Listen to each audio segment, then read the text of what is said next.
Friends, एक जुनी म्हण आहे, गहू जातो पण त्याच्यासोबत गुणही भरडतो. आणि सध्या हेच हाल झाले पाकिस्तानच्या काही यूट्यूबर्सचं.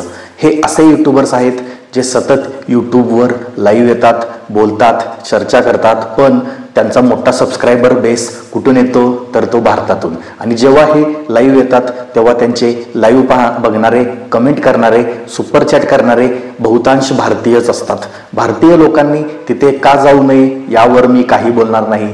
ज्याला जिथं पाहिजे तिथं नाक घालू द्या. पण आता आपल्याला या टपोरी यूट्यूबर्स बद्दल बोलायचं कारण काय, तर त्याचं कारण आहे सध्या भारतात पाकिस्तानविषयी निर्माण झालेलं वातावरण.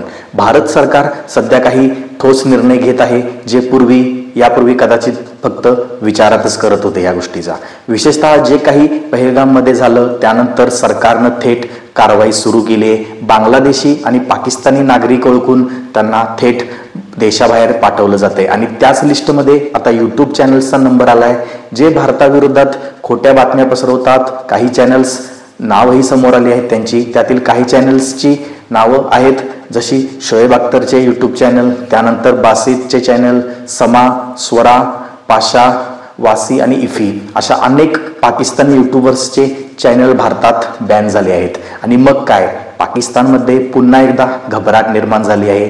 तर आज आपण बोलणार आहोत याच मोठ्या बातमीबद्दल जी थेट क्रिकेट आणि भारत पाकिस्तान संबंधांशी संबंधित आहे. शोएब अख्तर पाकिस्तानचा एक दिग्गज क्रिकेटर, भारतातही त्याला चांगली पॉप्युलॅरिटी आहे. पण अचानक त्याचा यूट्यूब चॅनल भारतातून गायब झाला.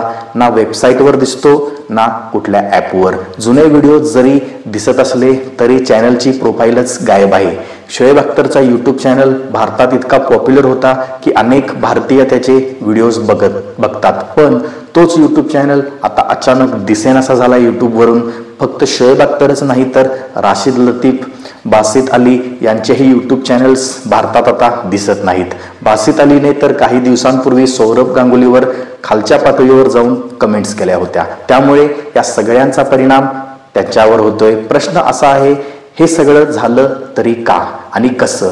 तर हे सगळं सुरू झालं 22 एप्रिलला जे पहलगाममध्ये घडलं त्यानंतर. त्या घटनेनंतर भारत सरकारनं काही कठोर पावलं उचलायला सुरुवात केली. गृह मंत्रालयाच्या शिफारसीवरून अनेक पाकिस्तानी यूट्यूब चॅनल्स भारतात बॅन करण्यात आलेत.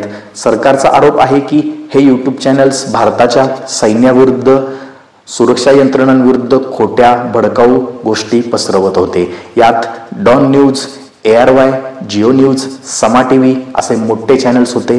पण गंमत म्हणजे शोएब अख्तर यांचा चॅनल या अधिकृत बॅन लिस्टमध्ये नव्हता, तरीही त्याचा चॅनल भारतातून गायब आहे. म्हणून प्रश्न उपस्थित होतोय, ही चूक आहे का की आणखी एक नवीन बॅन लिस्ट लवकरच येणार आहे? सध्या यावर स्पष्ट काहीही नाही. फक्त एवढंच नक्की की हे चॅनल्स दिसेनासे झालेत, डिलीट झालेत. इतकंच नाही तर भारत सरकारने BBCलाही ऑफिशियल लेटर पाठवले, कारण त्यांनी पहलगामच्या घटनेतल्या दहशतवाद्यांना मिलिटंट्स असं म्हटलं होतं. सरकार म्हणते कोणता शब्द कोठे आणि कसा वापरावा न्यूज चॅनल्सनी, इतकं जबाबदारीचं काम त्यांचं असावं, अन्यथा बातमीचा अर्थच पूर्णपणे बदलून जातो. काही बॅन चॅनल्सचे जुने व्हिडिओज अजूनही यूट्यूबवर दिसतात, पण त्यांच्या चॅनल्सवर जाणं शक्य नाही. ते पूर्णपणे सस्पेंड झाले आहेत यूट्यूबवरून.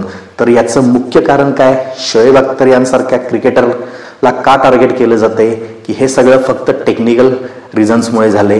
तुम्हाला काय वाटतं, हे योग्य पाऊल उचलले का भारत सरकारने की क्रिकेटरला राजकारणापासून, पॉलिटिशियनपासून वेगळं ठेवायला हवं?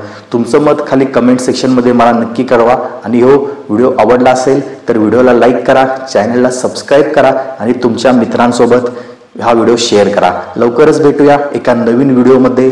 जय हिंद, जय भारत.